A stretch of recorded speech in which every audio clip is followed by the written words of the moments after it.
Élu. Ce mot n'est pas anodin. Ce mot n'est pas une flatterie vide qu'on lance en l'air pour te faire sentir bien 5 minutes avant de retourner à ta médiocrité confortable. Non. Ce mot est un couteau. Ce mot est un feu.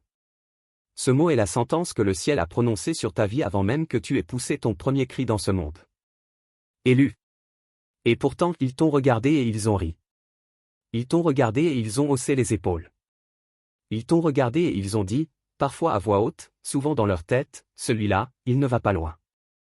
Celle-là, elle ne sera jamais grand-chose. Ils ont vu ta douceur et ils ont pensé que c'était de la faiblesse. Ils ont vu ton silence et ils ont pensé que tu n'avais rien à dire. Ils ont vu tes larmes et ils ont pensé que tu étais brisé pour toujours. Mais ce qu'ils ne t'ont pas vu, ce qu'ils n'étaient pas capables de voir, c'est ce que Dieu avait déposé au fond de toi. Ce qu'ils n'ont pas vu, c'est la forge. Ce qu'ils n'ont pas vu, c'est que chaque humiliation, chaque trahison, chaque porte claquée au nez, chaque fois qu'on t'a dit non, chaque fois qu'on t'a effacé de la liste, chaque fois qu'on t'a ignoré dans la pièce, tout ça n'était pas ta destruction. Tout ça était ta construction. Bienvenue sur cette chaîne. Si tu es là pour la première fois, abonne-toi maintenant, parce que ce que tu vas vivre ici va changer quelque chose de profond en toi. Pas parce que je suis quelqu'un d'extraordinaire.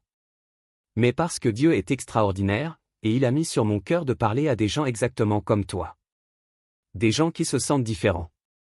Des gens qui ne trouvent pas leur place dans les conversations ordinaires. Des gens qui ont une faim en eux qui ne se rassasie jamais avec ce que le monde propose. Des gens qui ont pleuré des nuits entières en demandant à Dieu, pourquoi moi? Pourquoi cette vie? Pourquoi je sens cette pression sur moi que personne autour ne comprend? Tu es exactement au bon endroit. Appuie sur abonne-toi, active la cloche, et reste jusqu'à la fin parce que ce que tu vas entendre aujourd'hui est une parole de renversement. Aujourd'hui, on va parler de quelque chose que le monde entier ne comprend pas. On va parler de la revanche des élus. Pas la revanche avec de la haine dans le cœur. Pas la revanche avec du mépris en retour. Non. La revanche la plus mortelle qui soit, celle que Dieu accomplit lui-même sur ta vie quand il prend ce qu'ils ont voulu être ta tombe et qu'il en fait ton trône. Ce message est pour toi. Toi qui as été sous-estimé. Toi qu'on a ignoré. Toi qu'on a utilisé puis jeté. Toi qui as cru, pendant un moment, que peut-être ils avaient raison, que peut-être tu n'étais vraiment rien. Ce message va briser cette pensée à la racine. Ce message va t'armer. Ce message va t'élever. Prépare-toi. Le jour où tu as commencé à croire ce qu'il disait de toi, c'est le jour où l'ennemi a remporté sa plus grande victoire sur ta vie. Pas le jour où tu as échoué. Pas le jour où tu as chuté. Pas le jour où quelque chose s'est effondré autour de toi. Non. Le jour le plus dangereux de ton existence, c'est le jour où tu as ouvert la bouche de ton âme et tu as laissé entrer leur définition de qui tu es. Parce que à partir de ce jour-là, tu ne te battais plus contre eux. Tu te battais contre toi-même. Et c'est le combat le plus épuisant qui soit, se battre contre une version de soi-même que des gens limités ont créée avec leur peur, leur jalousie, et leur propre traumatisme qu'ils n'ont jamais guéri. Parlons de qui ils étaient, ces gens. Parce qu'il faut nommer les choses pour s'en libérer. Ils étaient peut-être de la famille. Et ça, c'est la blessure la plus profonde, quand les premières personnes qui auraient dû te protéger sont les premières à te diminuer. Tu rêves trop grand. Redescends sur terre. Qui tu crois être? Ces phrases-là, dites par un parent, par un frère, par une sœur, par quelqu'un dont l'approbation te semblait être une question de survie, ces phrases-là ne restent pas dans l'oreille. Elles s'enfoncent dans les os. Elles s'installent dans ta façon de te lever le matin. Elles colorent ta façon de regarder les opportunités.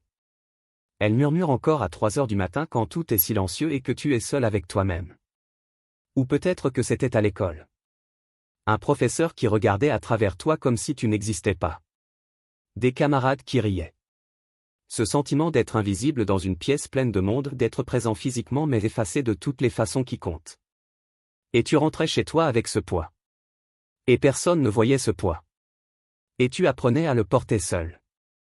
Et en apprenant à le porter seul, tu apprenais aussi, sans t'en rendre compte, à te convaincre que peut-être ce poids était normal. Peut-être que c'était juste ta vie. Peut-être que c'était qui tu étais. Voilà le mensonge. Voilà le poison. Et voilà pourquoi aujourd'hui, le ciel t'envoie une parole de démolition. Pas pour te faire pleurer, même si les larmes qui viennent dans ces moments-là sont des larmes de libération. mais pour démolir ce mur qu'ils ont construit autour de ton identité. Pour te rappeler que toi, tu as été façonné par les mains de Dieu avant d'être défini par la bouche des hommes. Et ce que Dieu a dit de toi ne se négocie pas. Ce que Dieu a inscrit sur ta vie ne s'efface pas parce qu'un être humain limité, blessé, jaloux ou aveugle a dit autre chose. Sa parole sur toi est la dernière parole. Et sa parole dit, tu es élu. Tu es appelé. Tu es fait pour quelque chose que la plupart des gens autour de toi ne peuvent même pas imaginer parce que leurs yeux ne sont pas calibrés pour voir à cette hauteur. Tape dans les commentaires, démolis si tu sens qu'une vieille définition de toi-même est en train de s'effondrer en ce moment. Tape démolis et reçois cette déclaration, ce qu'ils t'ont dit n'est plus ta loi. Ce que personne ne te dit sur la souffrance des élus, c'est qu'elle n'est pas un accident. Ce que personne ne t'explique clairement, c'est que le chemin par lequel tu es passé, ce chemin douloureux, incompréhensible, qui t'a coûté des nuits de sommeil, des amis, des opportunités, parfois même ta joie, ce chemin avait une logique. Pas une logique humaine. Une logique divine. Et la différence entre ces deux logiques, c'est abyssal. La logique humaine dit, évite la douleur à tout prix, cherche le confort, optimise chaque instant pour ton bien-être personnel. La logique divine dit quelque chose de bien plus grand, bien plus exigeant, bien plus transformateur, je vais te laisser traverser ce feu parce que c'est seulement dans ce feu que la version de toi dont le monde a besoin peut naître. Pense à Joseph. Pense à ce jeune homme. 17 ans. Un rêve dans le cœur, un rêve que Dieu lui-même avait déposé. Et qu'est-ce qui s'est passé? Ses propres frères l'ont vendu comme esclave. Ses propres frères, ceux qui auraient dû être son équipe, sa protection, sa famille, l'ont regardé dans les yeux et l'ont livré à des étrangers pour quelques pièces d'argent. Est-ce que tu imagines ça? Est-ce que tu peux ressentir ce que ça fait? La trahison ultime. Et après ça, il y avait la maison de Potiphar. Et après ça, il y avait la prison. La prison pour un crime qu'il n'avait pas commis. Et dans cette prison, les chansons qu'il avait aidé à oublier. 2 ans. 2 ans de plus dans le noir. 2 ans de plus à attendre. 2 ans de plus à se demander où est Dieu dans tout ça. Est-ce que tu peux voir dans cette histoire ton histoire? Pas nécessairement les détails exacts, mais l'essence. La trahison. L'injustice. L'attente. L'oubli. Le sentiment que tout ce que tu touches se retourne contre toi. Le sentiment que Dieu a peut-être regardé ailleurs au moment où tu avais le plus besoin de lui. Ce sentiment-là, il est réel. Et il ne sert à rien de le minimiser. Mais voilà ce que tu dois voir, à la fin de l'histoire de Joseph, le même homme qui avait été vendu par ses frères se retrouve à gouverner l'Égypte entière. Pas à côté du trône. Sur le trône. Et ses frères, ceux qu'il avait jetés dans la fosse, se sont retrouvés à genoux devant lui pour demander de la nourriture. Voilà la logique divine. Voilà comment Dieu fonctionne. Il ne t'emmène pas autour de la vallée de l'ombre, il t'emmène à travers. Parce que c'est seulement à travers que tu acquiers ce que tu ne peux pas acquérir autrement. La profondeur. La compassion. La résilience. La sagesse. L'autorité. Quand tu parles à quelqu'un qui a vraiment souffert et qui a traversé avec Dieu, il y a quelque chose dans sa voix que tu reconnais immédiatement. Une gravité. Une certitude. Pas l'arrogance de celui qui n'a jamais été touché. Mais l'autorité de celui qui a été dans les profondeurs et qui en est revenu avec quelque chose dans les mains. Tu es en train de devenir cet homme. Tu es en train de devenir cette femme. Écris Forge dans les commentaires si tu comprends maintenant que ce que tu as traversé n'était pas une punition, c'était une préparation. Écris Forge et déclare sur ta vie, je sors de ce feu plus fort que je n'y suis entré. Il y a une différence fondamentale que tu dois saisir aujourd'hui, et cette différence peut littéralement changer ta façon de vivre les prochaines années de ta vie. Il y a une différence entre être ignoré et être isolé par Dieu. Parce que de l'extérieur, ça ressemble exactement à la même chose. Tu es seul. Tu n'as pas de groupe. Tu ne sembles pas t'intégrer naturellement dans les cercles qui t'entourent. Les gens que tu côtoies ne semblent pas te comprendre. Les conversations te semblent creuses. Tu rentres chez toi après les réunions, après les soirées, après les rassemblements et tu ressens cette solitude étrange, pas la solitude de quelqu'un qui n'a pas trouvé ses gens, mais la solitude de quelqu'un qui attend quelque chose. Quelqu'un qui attend un signal. Quelqu'un qui sent que sa vie n'a pas encore commencé vraiment. Et le monde interprète ça comme un défaut. Tu es trop dans ta tête. Tu es trop intense. Tu es trop sérieux. Détends-toi. Amuse-toi. Arrête de chercher un sens à tout. Mais ce que le monde appelle un défaut, Dieu appelle un symptôme d'appel. Tu es trop grand pour les petites conversations parce que Dieu t'a donné une mission qui demande une profondeur que les petites conversations ne peuvent pas nourrir. Tu ne t'intègres pas dans certains groupes parce que tu n'es pas fait pour ces groupes. Ce n'est pas que tu es supérieur, c'est que tu es différent. Et être différent quand on est élu, ce n'est pas un fardeau. C'est une indication. Pense à Élie. Cet homme qui a dit au roi en face, « Il n'y aura ni rosée ni pluie, sinon à ma parole. » Cet homme qui a défié 450 prophètes de Baal sur le mont Carmel et qui a appelé le feu du ciel. Cet homme était seul. Profondément seul. Et à un moment, épuisé, brisé, fuyant sous un genévrier, il a dit à Dieu, « Je suis le seul qui reste. Je suis tout seul. » Et Dieu ne lui a pas dit, « Mais non, tu exagères, tu as plein d'amis. » Dieu lui a dit, « Lève-toi. Le chemin est trop long pour toi. Lève-toi et mange. » Pas une condamnation. Pas un reproche. Une nourriture. Une instruction. Et après, la voix douce et subtile. Pas dans le vent violent. Pas dans le tremblement de terre. Pas dans le feu. Dans le silence. Voilà ce que Dieu fait avec ceux qu'il a choisis. Il les emmène dans des espaces de silence où le bruit du monde ne peut plus couvrir sa voix. Il les retire des foules parce que dans la foule, tu ne peux pas entendre les instructions spécifiques qu'il a pour toi. Il te met à part, et ça fait mal, parce qu'on est des êtres créés pour la connexion. Mais cet isolement temporaire est une salle de classe divine. Dans cet isolement, tu apprends à dépendre de Dieu plutôt que des hommes. Tu apprends à trouver ton identité dans ce qu'il dit de toi plutôt que dans ce que les autres voient en toi. Tu apprends à entendre sa voix clairement, sans interférence.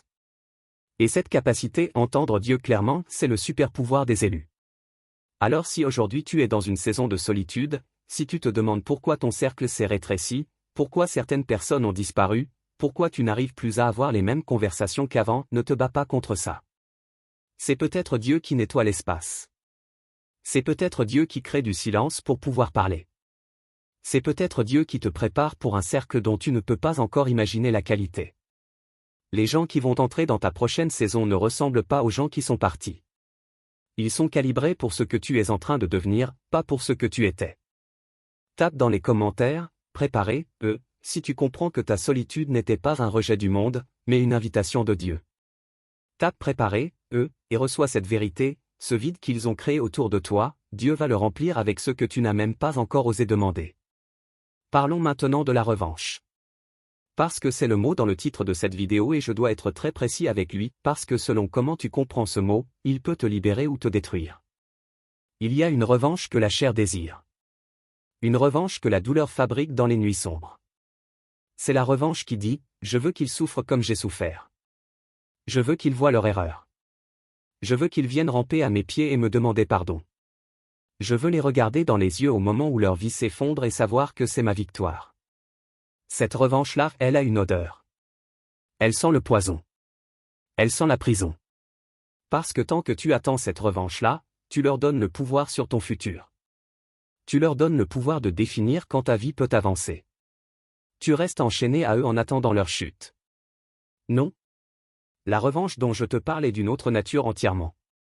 La revanche dont je te parle est la plus mortelle qui soit, et elle est mortelle justement parce qu'elle ne ressemble pas à ce qu'on imagine quand on dit ce mot.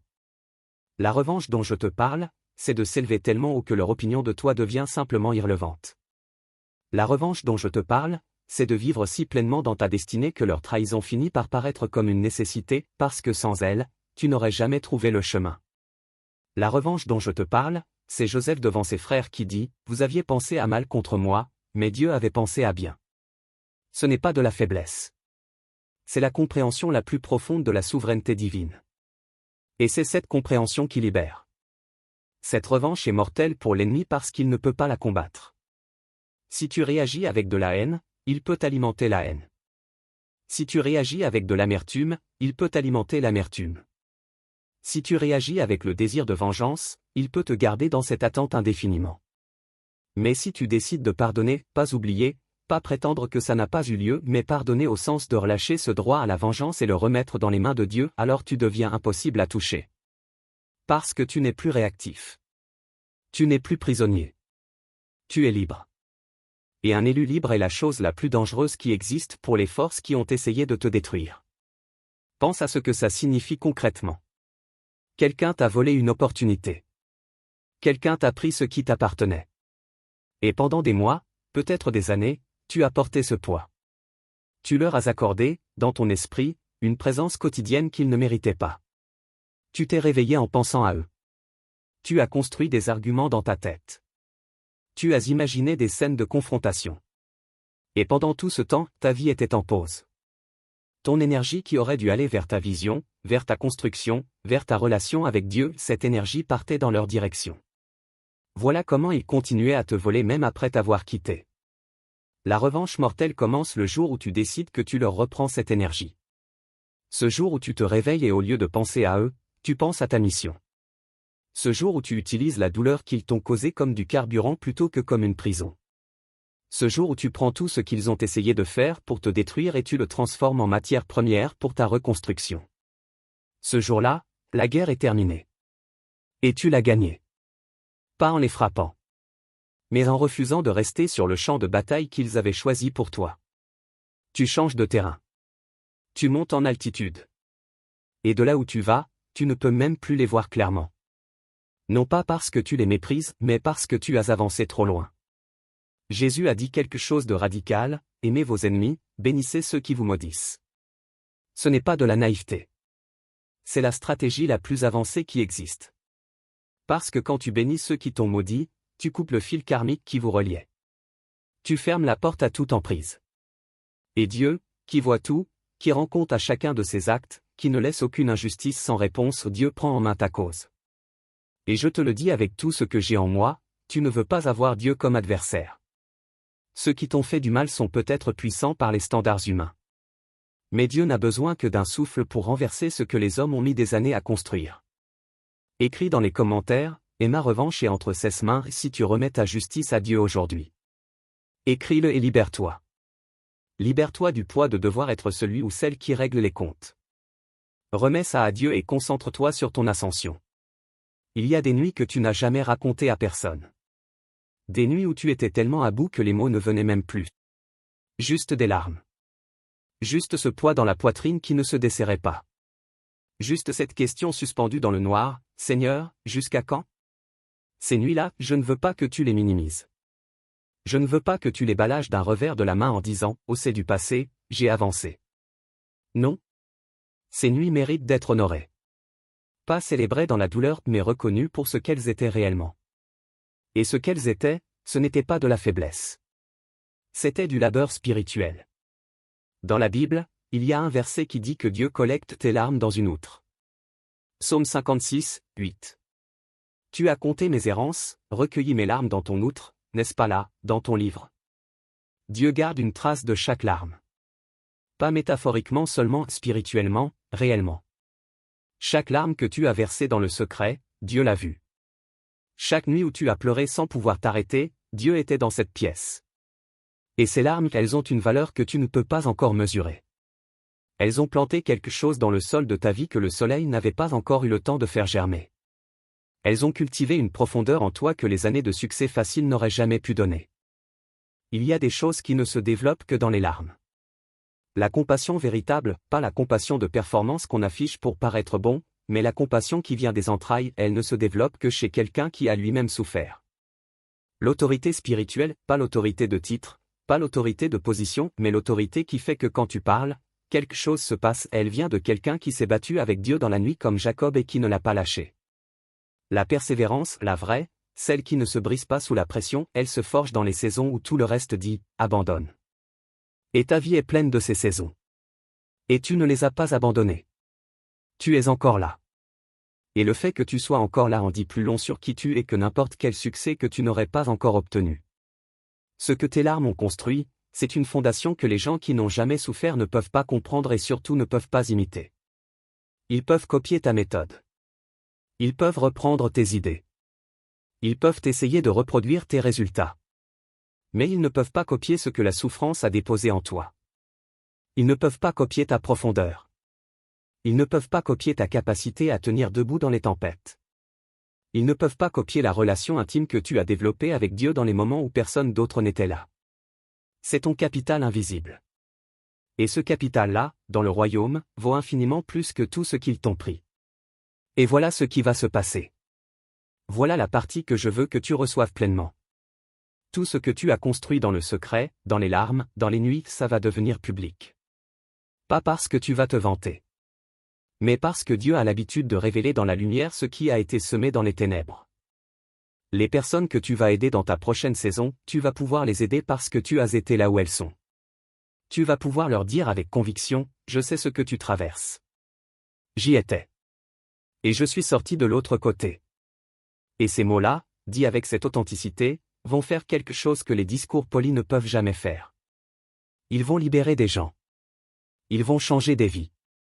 Ils vont accomplir la mission pour laquelle tu as été envoyé ici. Tape MES LARMONT une valeur dans les commentaires, et dis-moi en dessous, une seule chose, une seule nuit difficile que tu as traversée et dont tu peux dire maintenant, je suis plus fort grâce à ça. Partage-le. Pas pour te plaindre mais pour sceller ta propre victoire en l'ayant nommé. Il faut qu'on parle du complot. Parce que pour certains d'entre vous qui regardent en ce moment, ce n'était pas juste de la négligence. Ce n'était pas juste de l'ignorance. Il y avait une intention. Il y avait une décision délibérée de certaines personnes de te nuire. De bloquer ton avancement. De ternir ta réputation. De te faire paraître petit, incompétent, instable ou dangereux aux yeux de ceux qui auraient pu t'aider. Et tu le sais. Tu l'as senti. Et pendant longtemps, tu n'as pas eu les mots pour le dire clairement parce que ça paraît fou de dire « des gens ont comploté contre moi », ça semble paranoïaque, ça semble victimaire. Alors tu l'as gardé pour toi. Mais tu le savais. Voilà ce que je veux te dire sur le complot. Dans le livre d'Esther, il y avait un homme du nom de Haman. Un homme en position de pouvoir qui nourrissait une haine viscérale envers un homme de Dieu appelé Mardoché. Et Haman n'a pas juste ressenti cette haine en silence. Non. Il a élaboré un plan. Un plan sophistiqué, officiel, signé avec le sceau du roi. Un plan pour détruire non seulement Mardoché mais tout le peuple de Mardoché. Il avait préparé une potence de 50 coudées de haut spécialement pour Mardoché. 50 coudées. Il voulait que ça soit visible. Il voulait que tout le monde sache. Il voulait humilier avant de détruire. Et voilà ce qui s'est passé. La nuit avant la pendaison, une seule nuit, le roi ne pouvait pas dormir. Et on lui a lu les archives du royaume. Et dans ces archives, il y avait écrit comment Mardoché avait un jour sauvé la vie du roi en dénonçant un complot d'assassinat et n'avait jamais été récompensé pour ça. Le roi a demandé, qu'est-ce qu'on a fait pour honorer cet homme? Rien. Et le lendemain matin, Haman, qui était venu tôt au palais pour demander la permission de pendre Mardoché, s'est retrouvé à conduire lui-même le cheval de Mardoché dans les rues de la ville, à proclamer à voix haute, voilà ce qu'on fait pour l'homme que le roi veut honorer. Et à la fin, Haman a été pendu sur sa propre potence. La potence qu'il avait construite pour toi, il va y mourir lui-même. Ce n'est pas une métaphore poétique. C'est un principe spirituel documenté à travers toute la Bible et à travers toute l'histoire humaine. Ceux qui creusent une fosse pour un autre y tombent eux-mêmes. Ce n'est pas automatique dans le timing humain. Ça peut prendre du temps. Ça peut sembler injuste pendant longtemps. Mais ça arrive. Dieu ne dort pas. Dieu ne rate rien. Et il a un sens de la justice qui dépasse infiniment notre capacité de compréhension. Ce que tu dois faire, et c'est la chose la plus difficile et la plus puissante à la fois, c'est de ne pas prendre les choses en main. Parce que le moment où tu décides de te venger toi-même, tu retires Dieu du dossier. Tu lui dis, je gère. Et quand tu gères toi-même avec tes ressources humaines limitées, le mieux que tu puisses faire c'est de riposter à leur niveau. Mais quand Dieu gère, quand tu te mets de côté et que tu lui dis, cette injustice est la tienne, Seigneur, fais en ce que tu veux, alors Dieu se lève avec toute la puissance du ciel derrière lui. Et il ne répond pas à leur niveau. Il répond à son niveau. Et son niveau est infini. Alors aujourd'hui, si tu portes la connaissance d'une trahison active, d'un complot réel, de personnes qui travaillent contre toi, je ne te dis pas de fermer les yeux et de faire l'innocent. Sois sage. Protège-toi. Pose des limites. Mais dans ton cœur, dans ta prière, dans ta posture spirituelle, remets-le à Dieu. Laisse-le se battre pour toi. Et observe. Avec tes yeux calmes. Avec ton cœur en paix. Observe comment il retourne les choses. Écris dans les commentaires, la potence est la leur si tu crois que Dieu va retourner contre tes ennemis ce qu'ils ont préparé pour ta destruction. Écris la potence est la leur et ça devient une déclaration prophétique sur ta vie ce soir. Il y a un paradoxe que les élus vivent souvent et qu'ils comprennent rarement, les plus grandes élévations de ta vie ne vont pas venir de ce que tu as forcé. Elles vont venir de ce que Dieu a orchestré pendant que tu étais tête baissée, à faire fidèlement ce qui était devant toi, sans applaudissements, sans reconnaissance, sans voir les résultats immédiats. L'élévation que tu n'as pas demandée, c'est souvent la plus solide, parce que ce n'est pas toi qui l'as bâtie avec ta volonté propre et ton ego. C'est Dieu qui l'a construite selon ses plans. Et ce que Dieu construit, personne ne peut le défaire. Pense à David. Berger dans les champs? Pas invité à la table quand Samuel est venu choisir le futur roi. Son propre père ne l'a pas convoqué. Il était dehors avec les brebis, tellement oublié dans sa propre maison qu'on ne pensait même pas à lui. Et c'est là que Dieu avait les yeux. Pas sur les grands. Pas sur les beaux. Pas sur ceux qui avaient la stature et les épaules qui inspirent confiance. Mais sur le petit dernier. Sur celui qui était seul dans les champs à jouer de la harpe pour des moutons. Sur celui qui n'avait aucune ambition politiquement visible. Et Dieu a dit à Samuel, « Lève-toi et oins-le. Car l'Éternel ne regarde pas ce que regarde l'homme. L'homme regarde à ce qui frappe les yeux, mais l'Éternel regarde au cœur. » Ton cœur. C'est ce que Dieu scrute. Pas ton CV. Pas tes accomplissements. Pas l'impression que tu donnes en société. Ton cœur. Ce que tu es quand personne ne regarde. Ce que tu fais avec le peu quand personne ne t'observe. Comment tu traites les gens qui ne peuvent rien te donner. Comment tu restes fidèle à tes convictions quand la pression monte pour que tu t'aplatisses. Comment tu gères la souffrance, est-ce qu'elle te rend amère ou est-ce qu'elle te rend sage? Ce que Dieu a vu dans ton cœur au fond de tes nuits les plus difficiles, c'est pour ça que tu as été choisi. Pas malgré ta douleur. À travers ta douleur. Et maintenant écoute ça, parce que c'est pour maintenant, pas juste pour la théologie. L'élévation que tu n'as pas demandée est peut-être déjà en route. Il se passe peut-être en ce moment même des conversations, des décisions, des mouvements que tu ne peux pas voir, qui vont changer la topographie de ta vie. Comme cette nuit où le roi ne pouvait pas dormir et a fait lire les archives. Comme ce matin où Joseph a été sorti de prison non pas parce qu'il s'est battu pour sortir mais parce que Pharaon a eu un rêve et que les chansons s'en est souvenu. Les circonstances qui vont te propulser sont peut-être en train de se mettre en place pendant que tu regardes cette vidéo. Pendant que tu doutes encore. Pendant que tu te demandes si ça va jamais changer. Ce que tu dois faire dans cette période intermédiaire, cette période entre la promesse et l'accomplissement, entre le rêve et la réalité, entre la graine et la récolte, c'est de rester fidèle à l'ordinaire. Pas de s'impatienter. Pas de forcer. Pas de te comparer à ceux qui semblent t'avancer plus vite. Rester fidèle à l'ordinaire. Faire bien ce qui est devant toi aujourd'hui. Traiter les gens bien. Honorer Dieu dans les petites choses. Garder ton intégrité même quand personne ne regarde. Parce que c'est dans l'ordinaire fidèle que Dieu prépare le moment extraordinaire. C'est dans l'arrière-plan que se construisent les premiers rôles. Tape dans les commentaires, je crois à MON Élévation, si tu choisis aujourd'hui de croire que Dieu travaille pour toi-même dans ce que tu ne peux pas encore voir. Tape je crois à MON Élévation et laisse cette déclaration réorienter ta foi ce soir. Je dois parler directement à quelqu'un en ce moment. Quelqu'un qui a failli tout arrêter. Quelqu'un pour qui, failli, c'est un mot doux parce que la réalité c'est que tu as été à 2 doigts. 2 doigts d'abandonner ta foi. 2 doigts de lâcher la vision. 2 doigts de décider que Dieu soit n'existait pas, soit n'en avait rien à faire de toi spécifiquement. Et peut-être que tu es encore dans cet endroit en ce moment. Peut-être que tu regardes cette vidéo depuis cet endroit. Et quelque chose que tu ne peux pas tout à fait expliquer, t'a empêché de cliquer ailleurs. T'as gardé ici. C'est pour toi que cette section est écrite. Je ne vais pas te donner des platitudes. Je ne vais pas te dire, ça va aller, comme si cette phrase pouvait porter le poids de ce que tu vis. Je vais te dire quelque chose de plus dur et de plus vrai. Le fait que tu sois encore là, le fait que tu n'aies pas complètement lâché, n'est pas juste de la persévérance humaine. C'est quelque chose dans ta nature spirituelle qui résiste. Quelque chose qui a été mis en toi avant que tu naisses et qui ne peut pas être éteint aussi facilement que les circonstances ont essayé de l'éteindre. Cette flamme qui refuse de mourir, ce n'est pas ton acharnement. C'est la grâce de Dieu qui ne lâche pas ce qu'il a commencé. La Bible dit en Philippiens 1h6, « je suis persuadé que celui qui a commencé en vous cette bonne œuvre la rendra parfaite. Il a commencé. Et ce qu'il commence, il le termine. Pas à notre rythme. Pas selon notre calendrier. Mais il le termine. Et voici la question fondamentale que je te pose, est-ce que tu crois que Dieu a commencé quelque chose en toi? Parce que si tu crois que oui, si au fond de toi, sous toutes les couches de doute et d'épuisement, il y a une conviction que Dieu t'a touché, qu'il t'a appelé, qu'il a mis une vocation dans ta vie, alors sa parole dit que ce n'est pas terminé. Ça ne peut pas être terminé. Parce que c'est lui qui est à l'origine, et lui ne laisse pas son œuvre inachevée. Je pense à Pierre. Pierre qui a renié Jésus 3 fois. Pierre qui s'est effondré exactement à l'heure la plus importante. Pierre qui est sorti et a pleuré amèrement, et ces mots, pleurer amèrement, tu les comprends. Tu sais ce que c'est de pleurer comme ça.